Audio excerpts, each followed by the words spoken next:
Videos of so-called exploding trees have gone viral on social media during this cold snap. People are claiming they've heard loud booms and cracks coming from trees in their yards. But is this real or just another internet myth? Can trees actually explode when it gets this cold? Let's verify.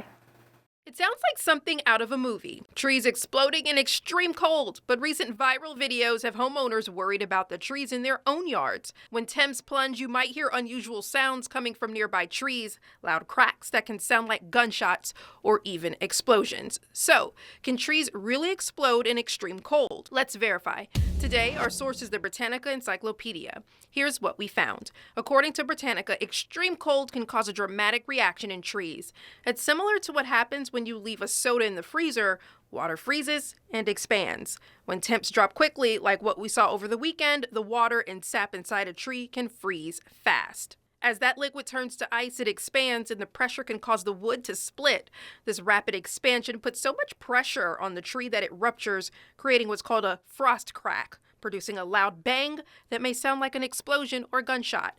Now, the term explosion is technically correct. It means a rapid expansion or bursting out. But Britannica says it's not the kind of fiery explosion with smoke and flames you'd see in your favorite Transformers movie.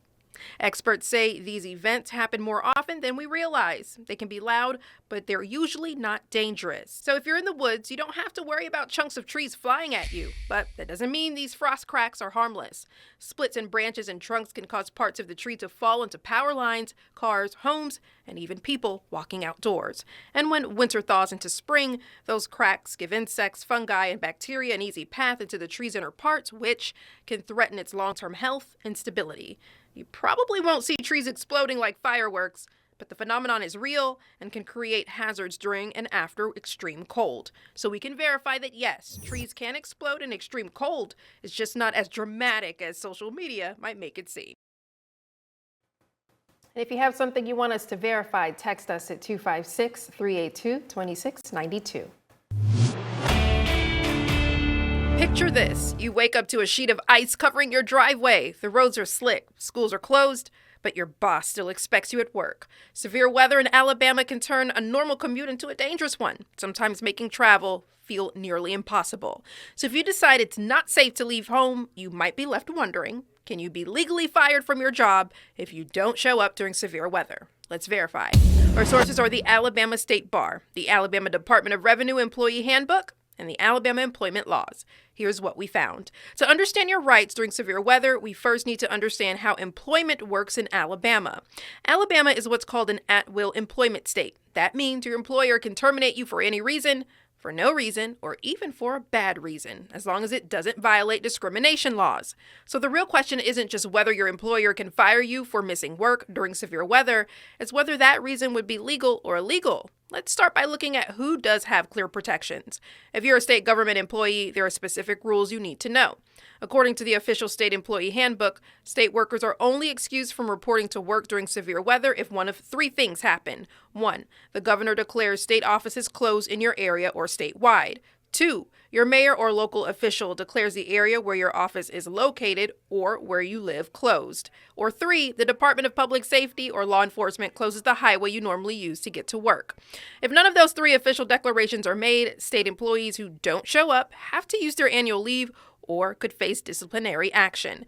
And just declaring a state of emergency doesn't mean you can skip work. There has to be an official order closing your office from the governor or the state personnel director. So that's state employees, but what about everyone else? If you work for a company or business not run by the government, the rules are different and in many ways less protective. Unless you have an employment contract that says otherwise, your employer can require you to come to work even in dangerous conditions. Now, most employers understand the safety risks and won't penalize workers for staying home during truly severe weather, but legally, they have the right to do so. Some companies have their own severe weather policies, so it's worth checking your employee handbook or asking your HR department what the rules are.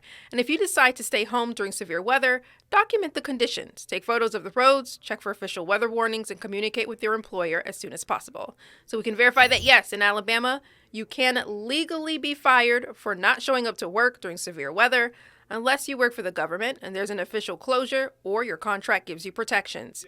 Your safety should always come first, but it's important to know your rights and your employer's policies.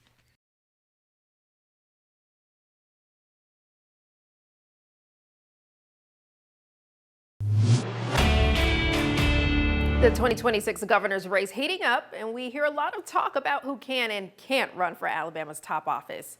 Senator Tommy Tuberville has announced he's running, but questions are swirling about whether he actually qualifies. So how long do you have to live in Alabama to be eligible to run for governor? Let's verify. If someone is thinking about running for governor of Alabama, they need to meet some basic requirements. But one rule in particular has sparked a lot of debate in this year's race. So the question is, how long do you have to live in Alabama to run for governor? Let's verify. Our sources are the Alabama Constitution and the Alabama Secretary of State's website and stateregstoday.com. Here's what we found.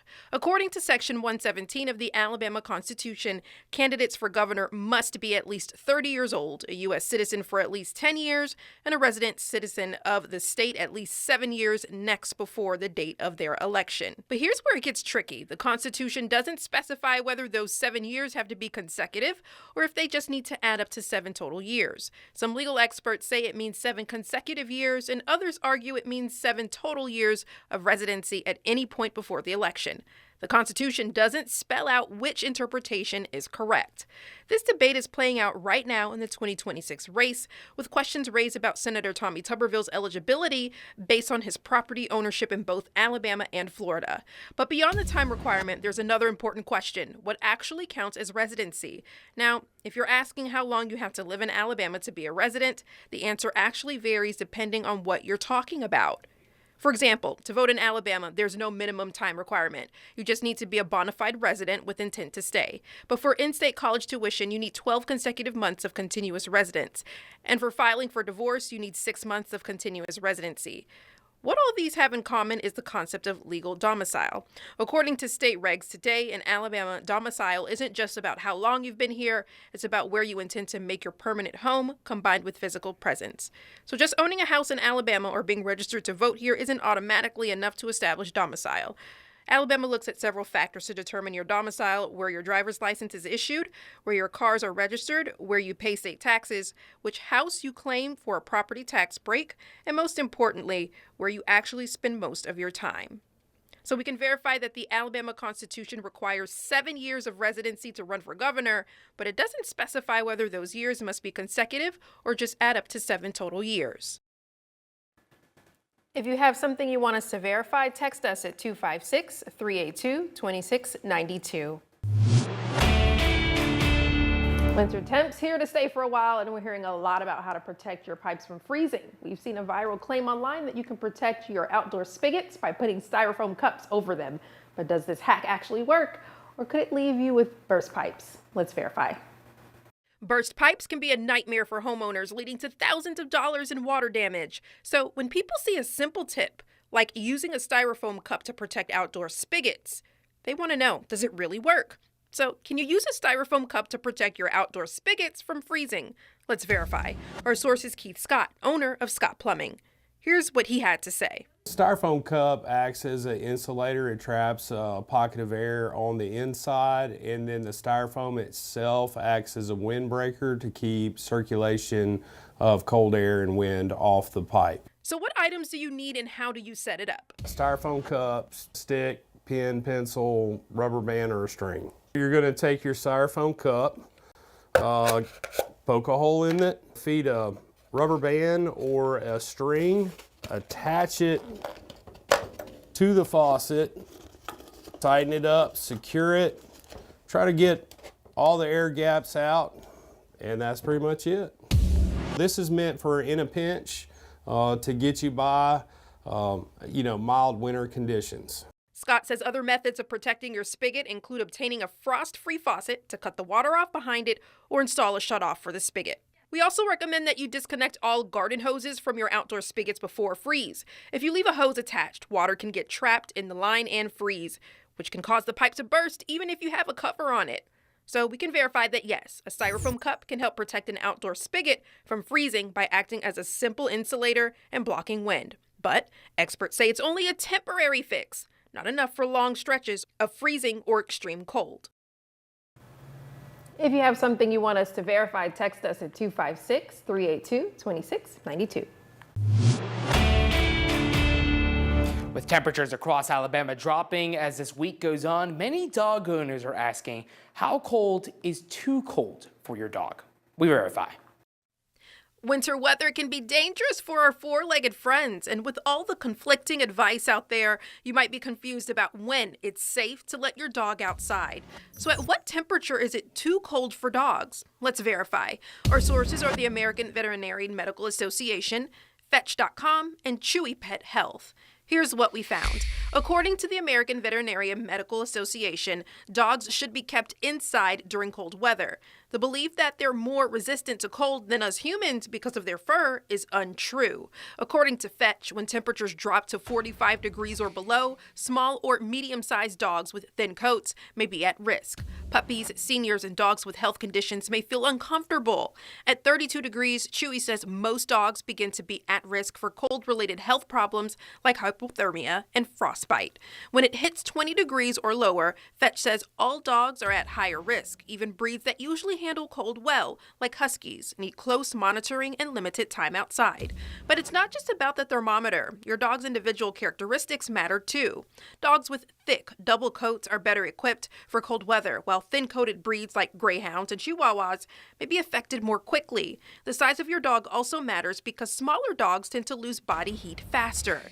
The American Veterinary Medical Association notes that dogs with diabetes, heart disease, kidney disease, or hormonal imbalances may have difficulty regulating body temperature and are more susceptible to extreme temperature.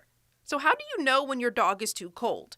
Watch for the warning signs. If your dog is shivering, whining, slowing down, or lifting their paws off the ground, it's time to bring them inside. These behaviors tell you your dog needs warmth. If your dog shows signs of hypothermia, like extreme tiredness, confusion, stiff muscles, or a weak pulse, or if you suspect frostbite, call your veterinarian right away. Veterinary experts offer some simple tips to keep your dog safe in cold weather. Limit outdoor time when temperatures drop below freezing. Even for quick potty breaks, don't leave them out longer than necessary. Consider a dog coat or sweater for small, short-haired, or older dogs. And always provide shelter from wind and moisture if your dog has to be outside, though the AVMA recommends keeping pets indoors during cold weather. Remember, if it's too cold for you, it's probably too cold for your dog. A little caution in the cold can go a long way toward keeping your best friends safe and healthy.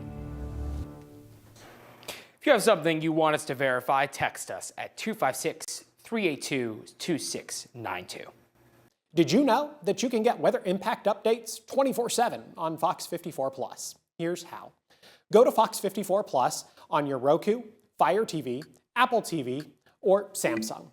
Once you're on the main screen, push the down arrow and click on the Fox 54 Plus Weather Impact 24/7 block. Here, you'll find radar, current temperatures and conditions, traffic cams, forecasts, and more, all available on demand.